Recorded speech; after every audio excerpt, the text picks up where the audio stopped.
পোনপ্ৰথমে মই সকলোকে নমস্কাৰ জনাইছো। মই লুইছ আহমেদ আৰু মই আজি কিছু জুবিনদাৰ বিষয়ে ক'বলৈ ওলাইছো, জুবিনদাৰ পৰিচয় দিবলৈ ওলাইছো। অসমৰ এগৰাকী জনপ্ৰিয় কণ্ঠশিল্পী, গীতিকাৰ, সুৰকাৰ, সংগীত পৰিচালক আৰু অভিনেতা আছিল জুবিন গাৰ্গ। তেওঁ বিভিন্ন ভাষাত সংগীতৰ জগতত এক উল্লেখনীয় অৱদান আগবঢ়াই গৈছে। 1972 চনৰ 18 নৱেম্বৰত মেঘালয়ৰ তুৰাত এটা অসমীয়া পৰিয়ালত তেওঁৰ জন্ম হয়। তেওঁৰ পিতৃৰ নাম আছিল মোহিনী বৰঠাকুৰ, কপিল ঠাকুৰ নামেৰে পৰিচিত এগৰাকী গীতিকাৰ, আৰু মাতৃৰ নাম আছিল ইলি বৰঠাকুৰ, যি এগৰাকী নৃত্যশিল্পী, অভিনেত্ৰী আৰু গায়িকা আছিল। তেওঁৰ নাম বিখ্যাত সংগীত পৰিচালক জুবিন মেহতাৰ নামেৰে ৰখা হৈছিল।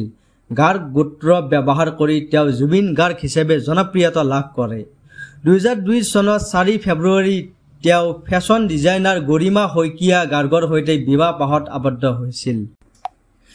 1992 চনত তেওঁৰ প্ৰথম অসমীয়া এলবাম অনামিকা মুক্তি পোৱাৰ লগে লগে পেছাদাৰী সংগীত জগতত তেওঁৰ যাত্ৰা আৰম্ভ হৈছিল।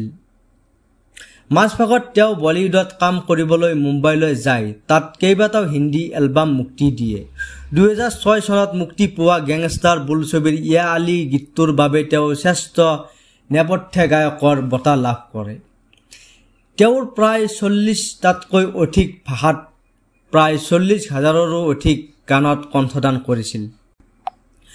সংগীতৰ উপৰিও তেওঁ এগৰাকী অভিনেতা, চিত্ৰনাট্যকাৰ আৰু সামাজিক কৰ্মী হিচাপেও পৰিচিত আছিল। তেওঁ বহুত মানুহক সহায় কৰিছিল। তেওঁ বিভিন্ন অসহায় লোকক সহায় কৰিছিল আৰু সমাজৰ প্ৰতি তেওঁৰ দায়বদ্ধতা আছিল। কৰ্মসূত্ৰে জুবিনদাৰ দেউতাক আছিল মেজিষ্ট্ৰেট।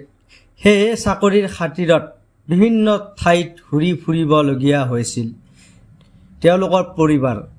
তামুলপুৰত স্কুলীয়া শিক্ষা সাং কৰাৰ পাছত জুবিন গাৰ্গে গুৱাহাটীৰ বি বৰুৱা মহাবিদ্যালয়ত অধ্যয়ন কৰিছিল।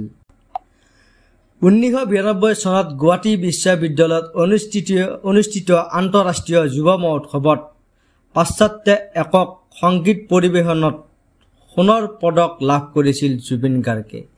সেয়ে আছিল টাৰ্ণিং পইণ্ট। তাৰ পিছত জুবিন গাৰ্গে যেন সোণৰ জহলাৰে বগাবলৈ আৰম্ভ কৰে। 1992 চনতেই মুক্তি পাইছিল তেওঁৰ প্ৰথমটো এলবাম অনামিকা। পেছাদাৰী সংগীতৰ ক্ষেত্ৰখনত এয়া জুবিনৰ প্ৰথম খোজ। অনামিকাৰ গীতসমূহ ইমানেই জনপ্ৰিয় হৈ পৰে যে শিশুৰ পৰা বৃদ্ধলৈকে সকলোৱে আজিও সেই গীত গুণগুণায়। কেৱল অসমীয়া ভাষাতেই নহয়, বাংলা, হিন্দী, তামিল, উৰিয়া, তামিল, পাঞ্জাবী, মাৰাঠী, নেপালী আদি বিভিন্ন ভাষাত গীত পৰিৱেশন কৰিছিল জুবিন গাৰ্গে।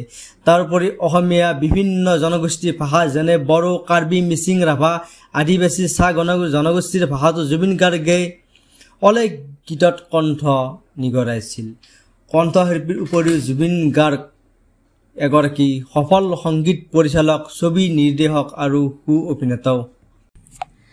আমাৰ মৰমৰ জুবিন গাৰ্গ ছিংগাপুৰত জলক্ৰিয়াৰ এক দুৰ্ঘটনাত আঘাতপ্ৰাপ্ত হৈ 2025 চনৰ 19 ছেপ্টেম্বৰত তেওঁৰ মৃত্যু হয়।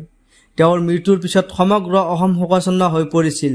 হাজাৰ হাজাৰ মানুহৰে ভৰি পৰিছিল গুৱাহাটী মহানগৰ, আৰু সকলো ঠাইতে বাজিছিল মায়াবিনী গান। কাৰণ তেওঁ কৈছিল, মোৰ যিদিনা মৃত্যু হয় সকলোৱে মায়াবিনী গান লগাব। তেওঁৰ জীৱন আৰু কৰ্মৰাজিক স্মৰণ কৰি বিভিন্ন সন্মানেৰে তেওঁক স্মৰণ কৰা হয়। জুবিনদাৰ আৰু এনে বহু কথা কৈ আছে যিবোৰ ক'লে শেষ নহয়।